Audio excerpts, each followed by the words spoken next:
Je m'appelle Gwenda Nakwe Morissette et athlète de bras de fer sportif béninoise. On me nomme Amandine Morenike Oluku, athlète paraferriste du Bénin. Ready, go!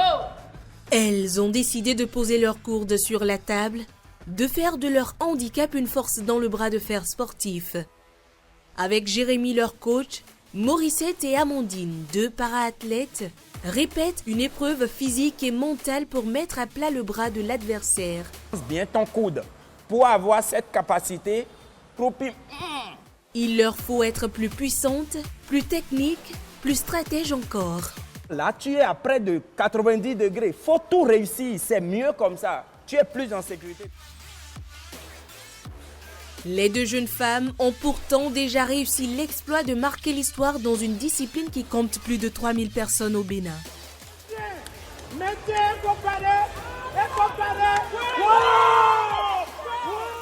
L'année dernière, en Bulgarie, Morissette s'adjugeait la médaille d'or mondiale à la surprise générale. Elle ne connaissait pas ce sport quelques mois avant la compétition. À la Coupe du Monde, j'ai compété dans la catégorie 50 para-standing, c'est-à-dire ceux qui ont problème au pied.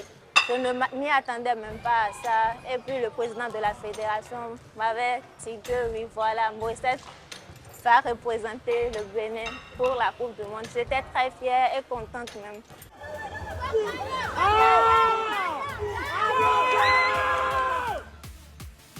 Après un titre continental et paralympique remporté juste après ses débuts dans la discipline, Amandine a réussi le même pari que son amie Morissette. En Bulgarie, j'ai compété dans la catégorie 65 kg en putting. Quand on parle de putting, c'est pour les personnes en situation de handicap qui ont une main coupée ou bien qui ont un problème au bras. Ce qu'elles ont pu accomplir a hissé le Bénin à la tête de l'Afrique entière. Les championnes du monde en titre se savent désormais attendues. Le combat contre leurs futurs adversaires commence contre elles-mêmes. Alors, elles s'entraînent sans relâche plusieurs fois par semaine dans cette salle de sport. Cet exercice vous permet, malgré la force qu'il essaie d'exercer, pour essayer de vous battre, à pouvoir ramener complètement votre bras.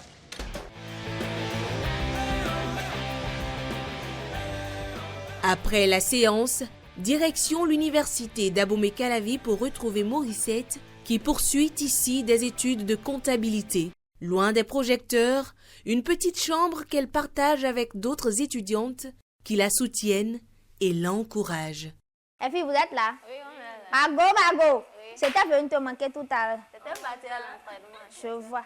Ah, voici l'histoire de pas de fer là. On va essayer. Morissette a gagné, bon, par exemple, regardez, elle a gagné tout ceci. Si elle se disait j'étais handicapée, je ne peux pas, sinon c'est qu'elle ne va jamais y arriver en fait. Il faut se donner les moyens d'atteindre ses objectifs. Quelques kilomètres plus loin, Amandine est de retour dans la maison familiale. Écoutez, Ça va. C'est ici, auprès de ses frères et sœurs et de ses parents, qu'elle trouve repos, réconfort et motivation. Jamais pourtant son père, déboussolé par sa malformation de naissance, ne l'aurait cru capable d'aller aussi loin dans le sport. Elle est venue me dire qu'elle a commencé une autre discipline. Je dis, tu peux? Elle dit, il n'y a pas de problème. À ma grande surprise, elle a fait quelques compétitions là et brusquement, elle vient m'informer qu'elle va en Bulgarie pour une compétition. Et quelques jours après, on a commencé par apprendre sur les zones qu'elle a été championne. Ça a été vraiment une joie pour toute la famille. Aujourd'hui, le plus beau titre de Amandine est d'avoir changé le regard de sa propre famille sur son handicap. Et peut-être demain, celui de toute une société. imaginez un parent qui accueille dès la naissance un enfant et qui constate que l'enfant est en situation de handicap, qui se dit déjà que c'est terminé. Moi, je dirais à ces parents-là que ce n'est pas fini, ce n'est pas la fin du monde. Si j'ai pu être là où je suis aujourd'hui, c'est parce que je ne me suis pas cachée, je ne me suis pas mis à la place d'une personne en situation de handicap. Je me suis dit, ce que les autres peuvent faire, je peux le faire. Mais pourquoi pas leurs enfants? Leurs différences, Amandine et Morissette ont choisi de les dépasser. Un mental en acier et du fer dans les bras. Elles veulent continuer à briller dans ce sport. Leur prochain objectif, exceller lors du championnat d'Afrique 2026, qualificatif pour les Jeux paralympiques africains 2027, et défendre leur titre de championne à la Coupe du Monde 2026.